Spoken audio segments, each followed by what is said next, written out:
আসসালামু আলাইকুম ওয়া রাহমাতুল্লাহি ওয়া বারাকাতুহু। ইন্নাল হামদুলিল্লাহি ওয়াহদা ওয়াসসালাতু ওয়াসসালামু আলা মান লা নাবিয়্যা বা'দা আম্মা বা'দ। সম্মানিত উপস্থিতি, আমরা হামদ ও সানার পরে ভূমিকায় সময় না নিয়ে চলে যাচ্ছি গতকাল ২১ তারিখ জুলাই মাস ২০২৫ খ্রিস্টাব্দ, রোজ সোমবার, দুপুর ১টা বেজে ৬ মিনিট আসরে পরে উত্তরা ঢাকাতে মাইলস্টোন স্কুল অ্যান্ড কলেজে একটা বিমান, এতে বিধ্বস্ত হয়, হতাহত হয় অসংখ্য স্কুল ছাত্র-ছাত্রী। সম্মানিত উপস্থিতি, এই ঘটনাকে সামনে রেখে আমরা কয়েকটা পয়েন্ট আপনাদের সম্মুখে কথা বলবো ইনশাআল্লাহ।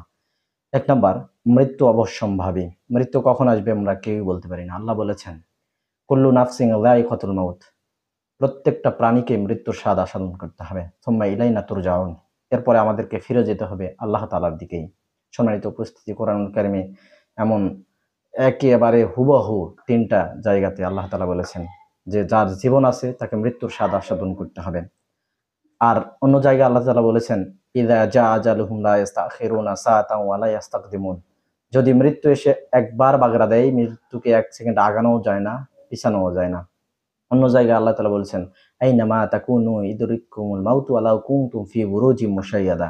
তোমরা যেখানেই থাকো না কেন, সুদৃঢ় দুর্গে অবস্থান করলেও তথাপি সেখানেই গিয়ে মৃত্যু তোমাদের সাথে সাক্ষাৎ করবে, মোলাকাত করবে।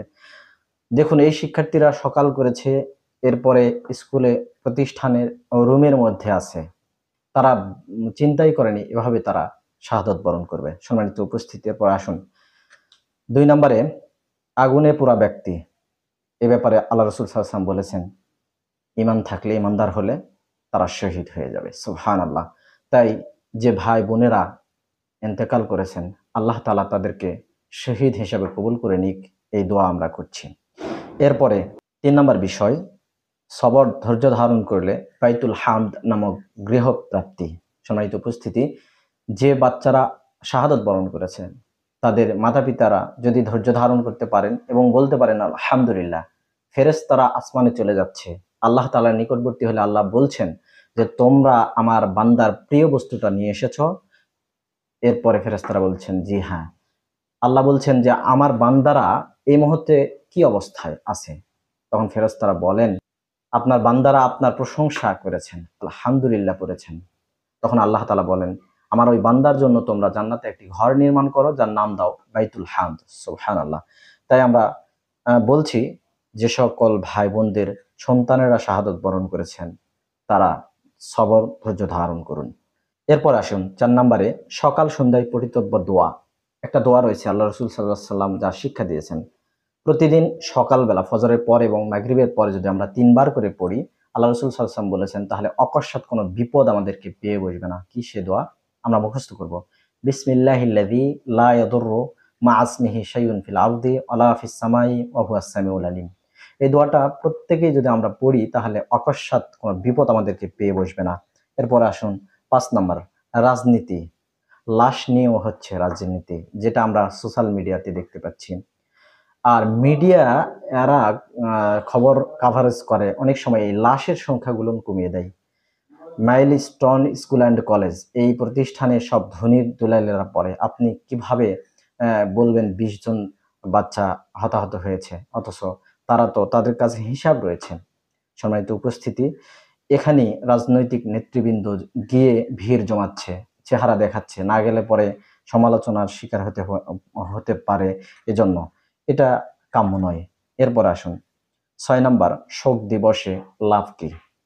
আজকে শোক দিবস, কি লাভ বলেন? কালো ব্যাজ ধারণ করে কি লাভ? ইসলাম এটাকে সমর্থন করে না। সম্মানিত উপস্থিতি, এতে ওই লাশের না ওই পরিবারের কোনো লাভ হয়? কোনো লাভ হয় না। ইসলাম এটাকে এলাও করে না। অধিকাংশ বাচ্চারা মারা গেছে মুসলিম ঘরের সন্তান, এরা এটা পছন্দ করে না। এই শোক দিবস দিয়ে কোনো লাভ নেই। এটা ইহুদি খ্রিস্টানদের রীতি নীতি কালচার, এটা পরিত্যাজ্য, এটা আমরা গ্রহণ করব না।